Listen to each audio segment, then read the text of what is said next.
Hello, नमस्ते, सत श्री अकाल, आदाब। मेरी प्यारी महिला साथी, वेलकम टू एकेडमिक क्लासेस। तो जैसे कि आप सभी को पता है कि महिला पर्यवेक्षक एग्ज़ाम 2024 में होने वाली है। एक्सपेक्टेड है कि सितंबर अक्टूबर में इसका नोटिफिकेशन आ जाए। इसके लिए हम क्या कर रहे हैं, हमने एक कोर्स स्टार्ट किया है जो कि महिला एवं बाल विकास के लिए है। इसमें हम फर्स्ट टॉपिक बाल विकास के बारे में पढ़ रहे हैं, जिसमें हमने अभी तक 11 क्लासेस पढ़ चुका है। आज की 12वीं क्लास है जिसमें हम विकास को प्रभावित करने वाले कारकों के बारे में पढ़ेंगे। तो हमारा टैगलाइन है कि अब हर महिला बनेगी पर्यवेक्षक, मतलब कि हर महिला को क्या बनाना, पर्यवेक्षक बनाना। ये बहुत ही अच्छा कंटेंट है। अगर आपको पसंद आता है तो प्लीज़ वीडियो को लाइक कीजिएगा, शेयर कीजिएगा एंड सब्सक्राइब करिएगा। तो स्टार्ट करते हैं। तो जैसे कि आपको दिखाई दे रहा है, विकास को प्रभावित करने वाले कारक।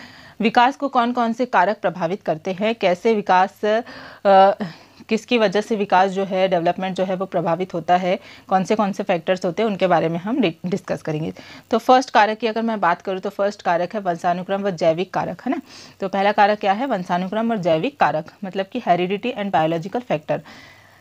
बायोलॉजिकल फैक्टर, तो ये तो बहुत ही इंपॉर्टेंट है कि जो बायोलॉजिकल फैक्टर्स है, जो हेरिडिटी है, वो विकास को बिल्कुल प्रभावित करेगी। जैसा पेरेंट्स के गुणसूत्र होंगे वैसे ही बच्चों को आएंगे, है ना।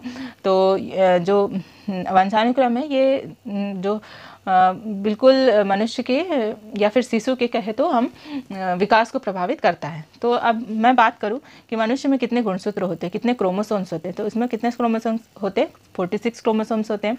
अगर जोड़े की बात करें तो हम ये 23 जोड़े होते हैं, मतलब कि 23 पेयर्स होते हैं। गुणसूत्र के पेयर कितने होते हैं, 23 होती है।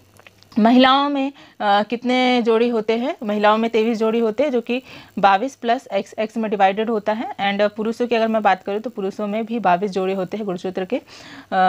इस प्रकार से अगर लिंग गुणसूत्र की अगर हम बात करें कि लिंग का निर्धारण कैसे होता है, तो लिंग गुणसूत्र जो है वो 23वें जोड़े के कारण लिंग का निर्धारण होता है। तो आगे हम समझते हैं कि कैसे महिला और पुरुष में गुणसूत्र होते हैं। तो बात करते हैं नेक्स्ट पेज पे। तो मैंने आपको बताया फीमेल में कैसे गुणसूत्र होते हैं, कितने जोड़ी गुणसूत्र होते हैं, 22 जोड़ी होते हैं, मतलब कि 22 प्लस x होते हैं। और मेल में क्या होते हैं, 22 प्लस y होते हैं। ठीक है, ये जो xy जो गुणसूत्र होते हैं, जो लास्ट वाला 23वां गुणसूत्र होता है, उसकी के कारण लिंग का निर्धारण होता है।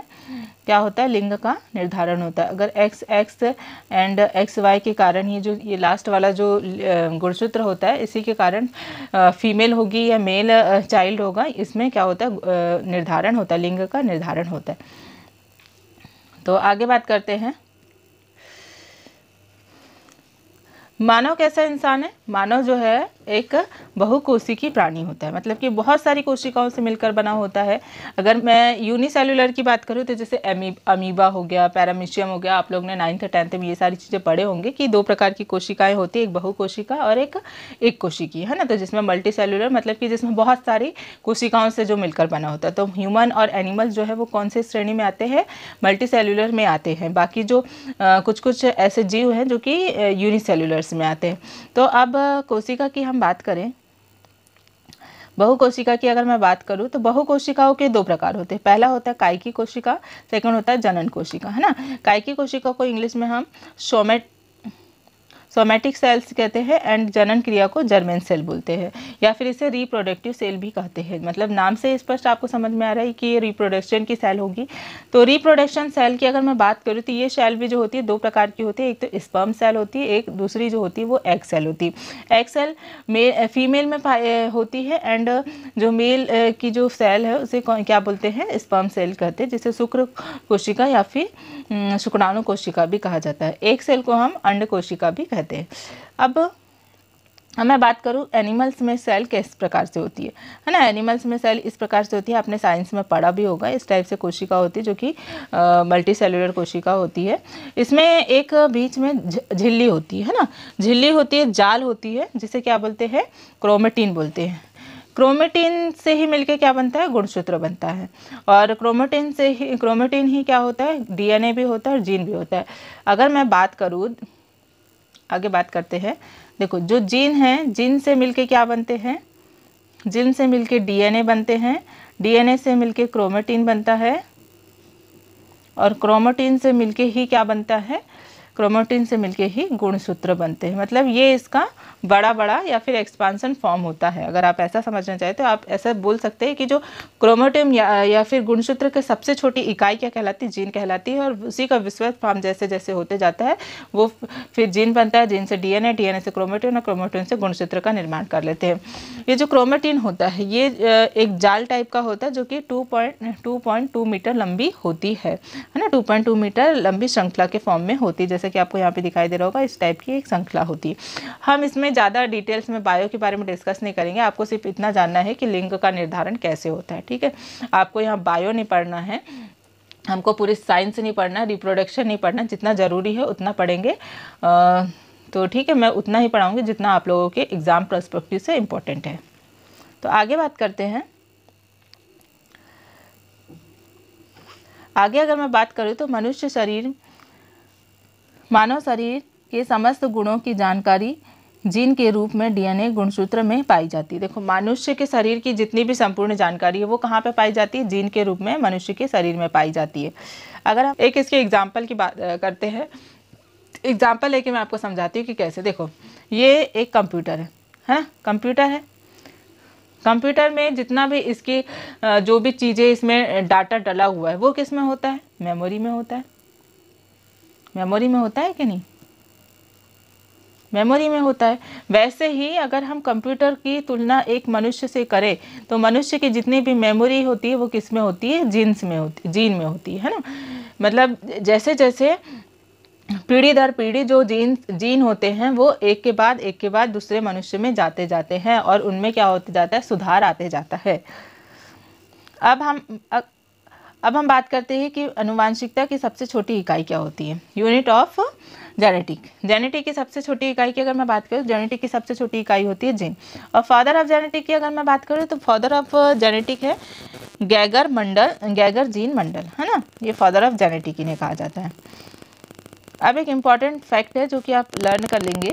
जनन कोशिका में 23 जोड़ी गुणसूत्र जीन लक्षण को पीढ़ी दर पीढ़ी ट्रांसफ़र करता है। जो जनन कोशिका में जो गुणसूत्र होते हैं वो क्या करते हैं, 23वां जोड़ा जो होता है, लास्ट वाला जो जोड़ा होता है जिसे हम जीन भी कहते हैं, ये पीढ़ी दर पीढ़ी उनके जीन्स को क्या करते हैं, ट्रांसफॉर्म करते जाते हैं। हम ऐसे क्यों है, क्योंकि हमारे पूर्वज ऐसे थे। हमारे पूर्वज ऐसे क्यों थे, क्योंकि उनके पूर्वज वैसे थे।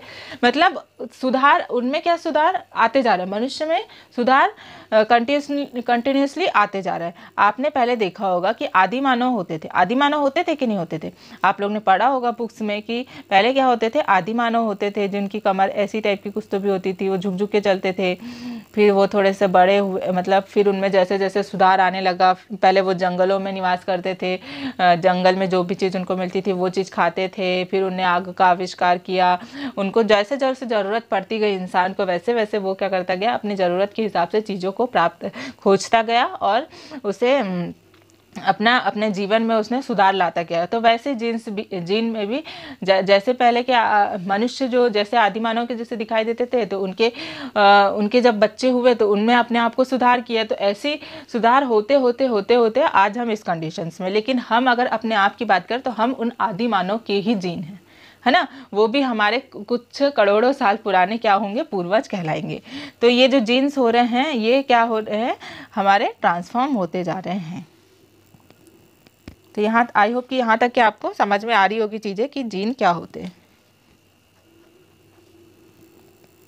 तो जैसा कि मैंने आपको बताया कि हमारे जो पूर्वज थे वो कौन थे, आदि मानव थे ना। तो वहीं पे आपको यहाँ पे भी आप समझ लीजिए कि विकास की प्रभावित करने वाले कारक, पहला जो है प्रकृति पोषक विवाद, nature controversy. Okay, nature controversy.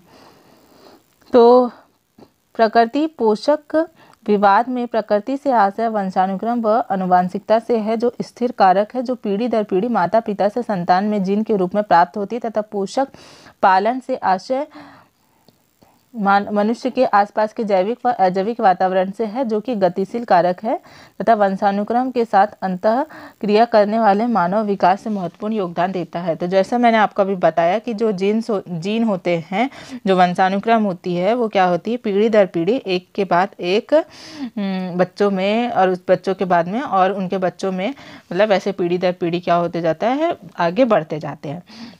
पोषक या फिर पालन से आशय है जो हमारे आजू बाजू में जो भी जैविक और अजैविक वातावरण है उसके कारण जो भी हमारे जीवन में प्रभावित मतलब जो भी इफ़ेक्ट आते हैं वही चीज़ें इसमें आती हैं।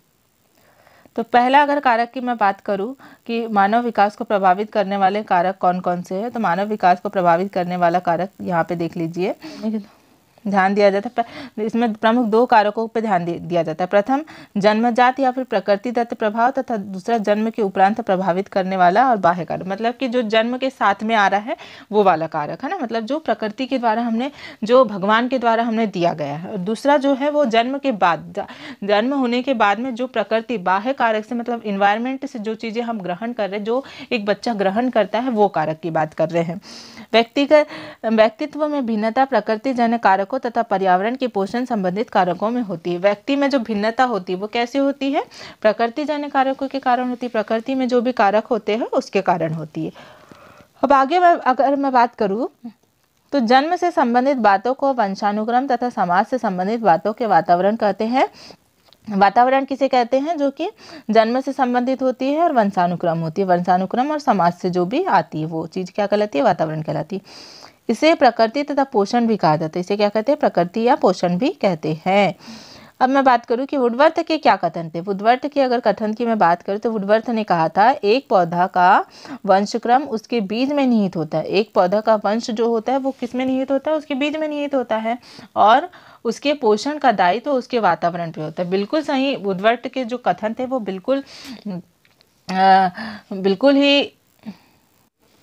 बिल्कुल एक बच्चे की लाइफ से रिलेट करने वाले होते हैं। ये है कि जो उन्हें क्या किया है, पौधे का वंशक्रम उसके बीज में होता है। अगर बीज ही नहीं आएगा तो पौधा कहाँ से आएगा? और बीज जो आया वो तो किसी न किसी एक पुराने पौधे से आया है कि नहीं आया है?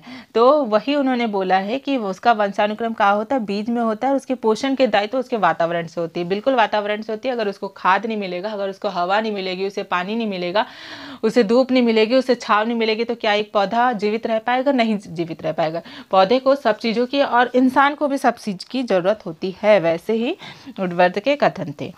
ठीक है, तो आगे बात करते हैं हम वंशानुक्रम। वंशानुक्रम क्या होता है? Heredity is what is heredity? तो हेरिडिटी की अगर मैं बात करूँ तो इसमें बोला गया है, वंशानुक्रम में क्या बोला गया? वंशानुक्रम में बोला गया कि एक पीढ़ी से दूसरी पीढ़ी में इनके गुण जो है हस्तांतरित होते हैं। पूर्वजों के इन हस्तांतरित किए गए शारीरिक व मानसिक लक्षण के मिश्रण से ही वंशानुक्रम वंश परस्पर आगे आगे बढ़ता जा रहा है, और इसे ही क्या बोलते हैं? अनुवांशिक। अब हम बात करेंगे कि वंशानुक्रम की प्रक्रिया कैसे होती है ना, कैसे वंश जो है वो आगे बढ़ते हैं। तो मनुष्य शरीर कोशों का योग होता है। बिल्कुल सही बात है। मनुष्य शरीर जो होता है वो कैसा होता है? सेल्स का योग होता है, मतलब कि जो मल्टी सेलुलर ऑर्गन्स होते हैं। मनुष्य एक बहुकोशिकीय जीव है।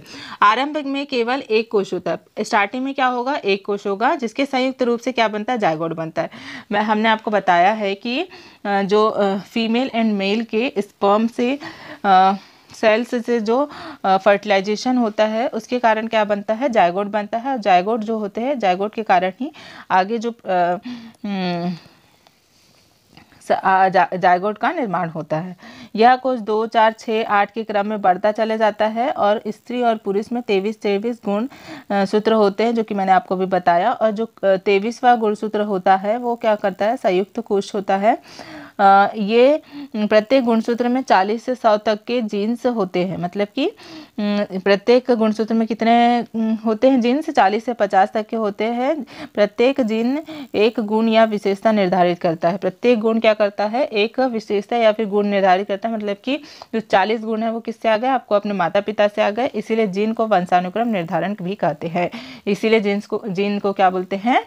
हेरिडिटी डिटर्मिनेशन भी कहते हैं, या फिर डिटर्मिनेंट भी कहते हैं।